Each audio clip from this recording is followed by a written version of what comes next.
Welcome, everyone, to episode 31 of the Fast and Fabulous podcast. Today, I have a very special episode. I am here with my lovely husband. His name is Al, by the way. Hello. And he has been fasting as long as I have, and he really has always wanted to come on the show, and today is the day. Truth be told, I've been wanting to interview him for a while, but he's been quite reluctant. So I'm glad you finally agreed to come on. Yep. So anyways, I'm excited to have him share his intermittent fasting story because this is personal. So I'm going to always ask the same question I asked everyone. I'm going to treat you just like somebody else. So my first question is, how and when did you first discover clean intermittent fasting? Well, you discovered it first. You started talking about it in early 2020, January of 2020, like right after the new year. You were telling me a lot about it, and you ended up starting it. At the time, I, like a lot of other people, I thought it was kind of crazy, skeptical if it would work, but also just felt that I couldn't do it. I didn't think I had the mental power to pull that off. And the year starts off, and you're telling me that you're feeling good.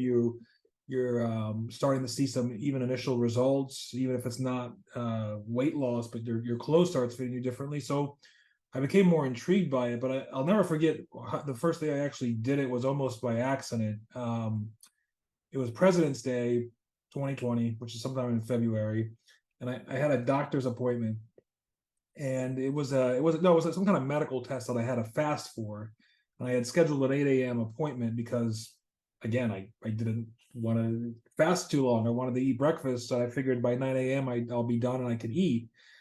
And they ended up calling me a few days before and saying, we have to move it back to like 11. The appointment moved to 11 a.m. And I since I was off that day, I didn't want to. I ended up doing it and keeping the appointment. And I'll never forget, I ended up feeling more energetic. I ended up feeling better. It wasn't that challenging for me. I actually ended up going even longer. Once I got home, I wasn't even that craving of a food. And that was like what really showed me that I could fast for, I think, 16, 17 hours. So really, I probably would have done it regardless, given your results with it. But I think that doctor's appointment kind of showed me that you can do it. You can do it. You can do it.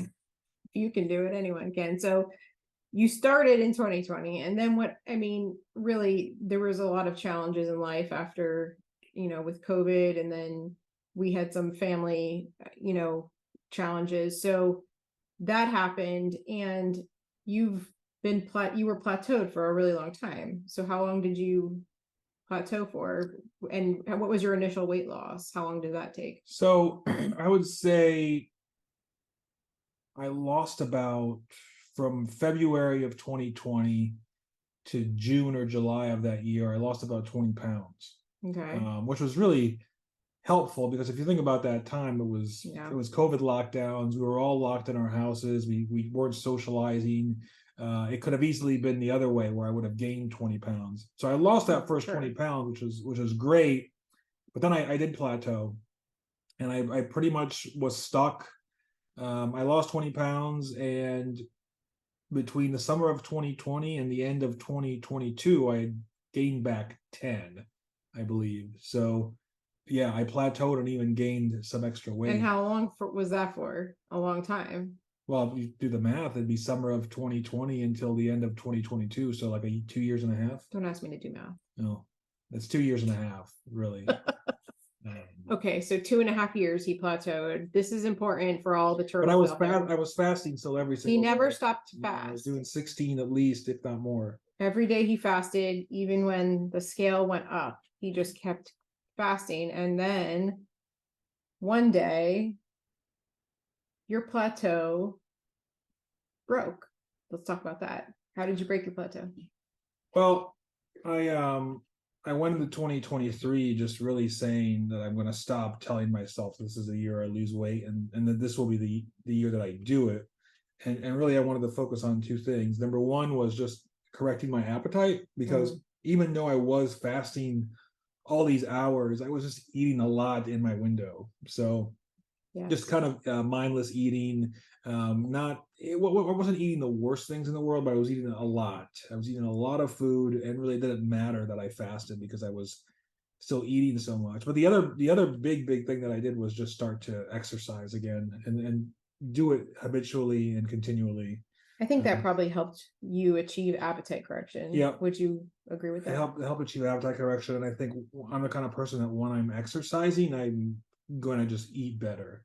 You want to eat better. You want to eat better, yeah. Because you want to get the results you're working hard towards. Right. So this started in January, just me working out. I'm working out probably about 5 times a week, sometimes 4, sometimes 6 even. And I've lost now,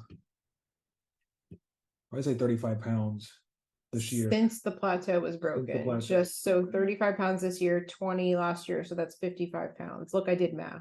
You Well, see? I gained some. So yeah, you're about 45, I think, because I gained some after the plateau. Okay. Well, 45 pounds. That's Yeah, nothing. it's huge. And I still would like to lose another 15 or more. You're really close now. Like you're edging on Right. your goal, which is what? Well, weight wise, Anywise. I mean, I'd like to be like 185, 180, something along those lines. Right now, I'm like 205. Okay. Well, you're really close, right? So I mean, way closer than I was 6 months ago. that's yes, that is true. You're way closer. So for anyone who is struggling with a plateau, look at, he went through 2.5 years of the longest plateau. Yeah, but he never stopped. So that's really important. And sometimes it takes a long time for that appetite correction flip of the switch to happen. And so even though it took him 2.5 years for that to happen, after he had lost his initial weight, he still kept going. And that's really a testament to how powerful the clean fast is. So once you hit your goal, like what is your plan? Do you have one? Maintenance? Yeah, maintenance. I don't want to. I'm someone that's always struggled with my weight since I was a kid, really, and I don't want to just gain it back. Just go in reverse. So yeah, definitely maintain it and put on more muscle. It was something I would obviously think it'd be healthy for me if I could put on more muscle. Most definitely. So do you have a vision of what maintenance looks like? Because I have to admit something openly to everyone out there, even though my husband here, love him so much, he doesn't, he's fasted this whole time and he listens to everything I say, but he's never read the books that I recommend him to read, which you all know what those books are. So he hasn't read the chapter about maintenance. So he's learned from me, I guess, and watched through me, but you're a different person. So I guess, have you thought about what your windows will look like then compared to now?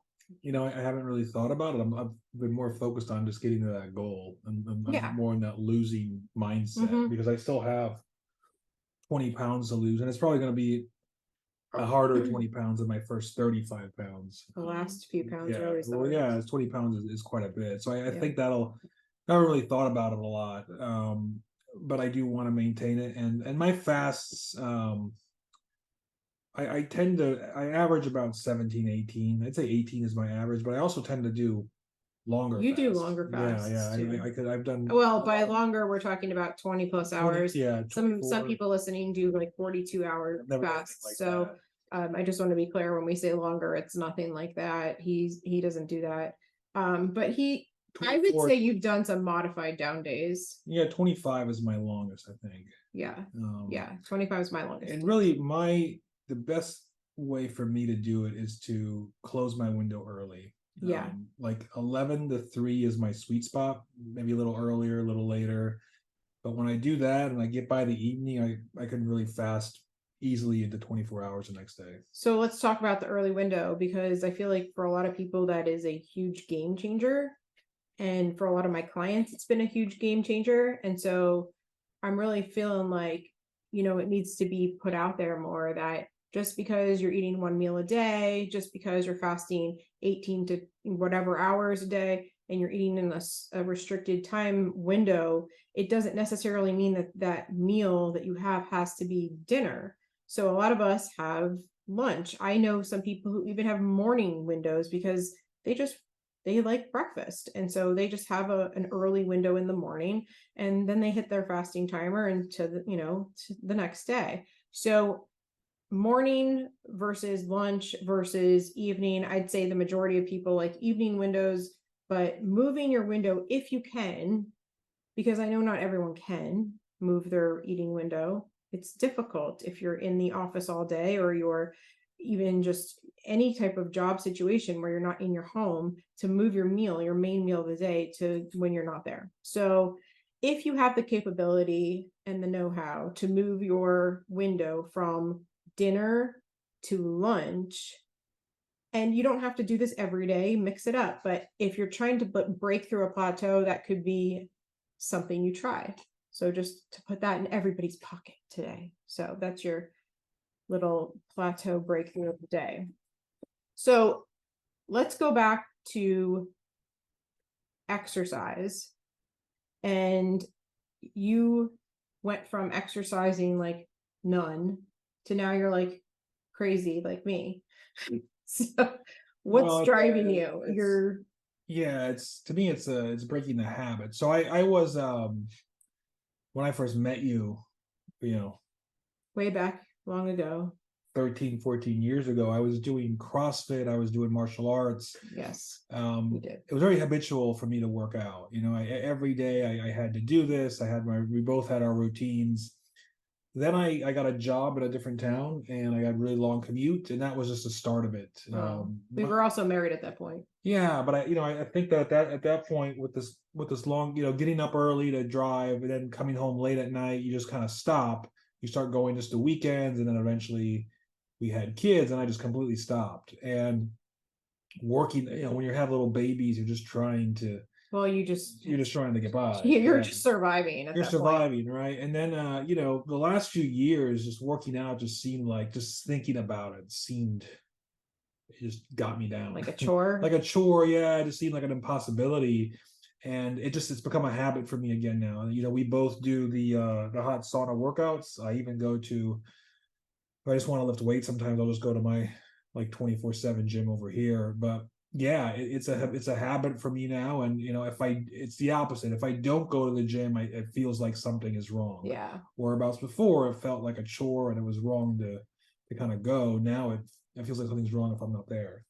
So I just want to kind of spin off that, which is consistency and making it your habit, as opposed to working out, saying I'm going to go work out twice a week, and then maybe you let a week go by and you don't do it, and then you do it again. It's going to be hard to get back into that groove. So when you make it your habit, you just fit it into your day. Everybody has 30 minutes to an hour, or less.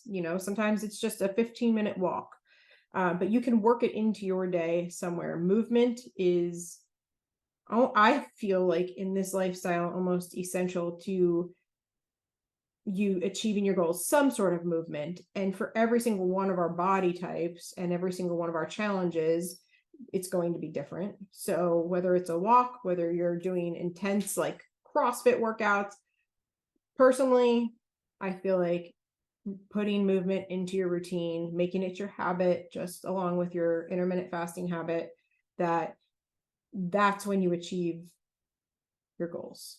Wouldn't you agree? Yeah, I mean, I agree with that. And some days you're just really motivated and you wake up ready to go. Other days the motivation isn't there, but just getting to the gym, once you get there, you're good. You have to take that step. It's just getting there. I think half the battle is just putting yourself in the room. And by no means, if you're sore or if you're hurt, you don't want to, or sick, don't go those days. But if you're just having a motivation problem, just go there. And a lot of times those workouts are some of my better ones. Yeah, sometimes you just need the whole Isaac Newton, a body in motion stays in motion, a body at rest stays in rest. True. Was that Isaac Newton that said that? I think so. Gosh, wow. How did I even know that? Okay, so non-scale victories.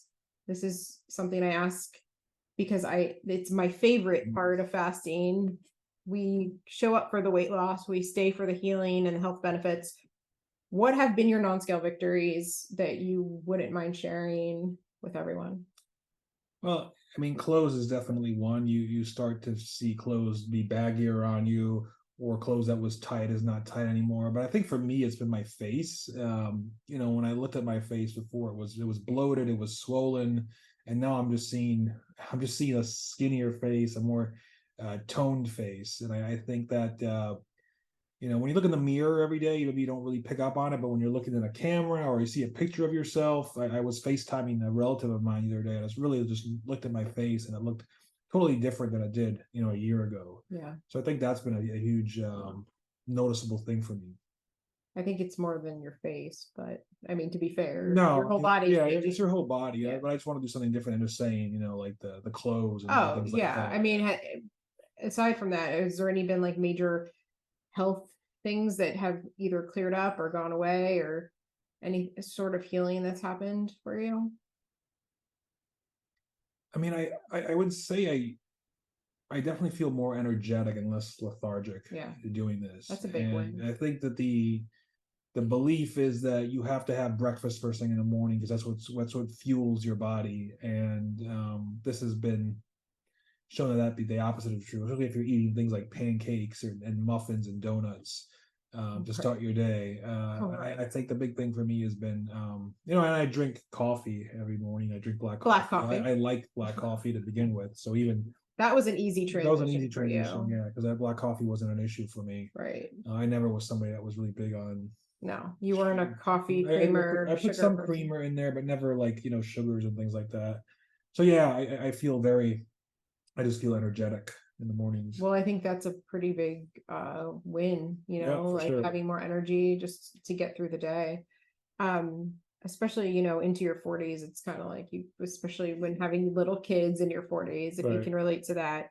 So yeah, it's definitely been, I mean, being on this side of the spectrum as your wife, it's been very cool to see you finally break through the plateau and Yeah, achieve appetite correction, and you're closer to your goal, you're more confident. And so that's been a really cool progression to see as your life partner here. there's also now that I'm really doing this effectively, and I'm exercising, and I'm eating cleaner, and I'm doing good fasts. I don't feel as guilty when I do eat something like a pizza. Well, I think I mean, for you, I think a lot of the battle is taking the guilt out of it. And that's huge. Is Right. when you take the guilt out, then you can just enjoy the food that you want Absolutely. in your window. Right. So that's something that it's honestly, it takes everybody a different amount of time. You're still working on that aspect. Diet brain is really ingrained in every one of us. So that's what we're trying to break here. No more diet brain. So I ask this question a lot because most people I talk to are in my Facebook group. You're in my Facebook group, and you obviously follow me on Instagram, otherwise you'd be in trouble. So do you rely on community at all? Most people do, like No, social media, but you're not a social no, media person. no, I don't, not really. Yeah. I look at things. Find your community? Yeah, I Is mean, that I what you're see saying? things in the group, and I see people posting their wins, and I'll like it. But yeah, Yeah. I'm not actively involved. You're like a cheerleader, but not a contributor. Yeah, I'm someone I in the guess that's stands, I fair. guess. Yeah. He's an introvert, if you haven't really, picked up on that. So I think that was part of him coming on here, is to kind of get out of his shell.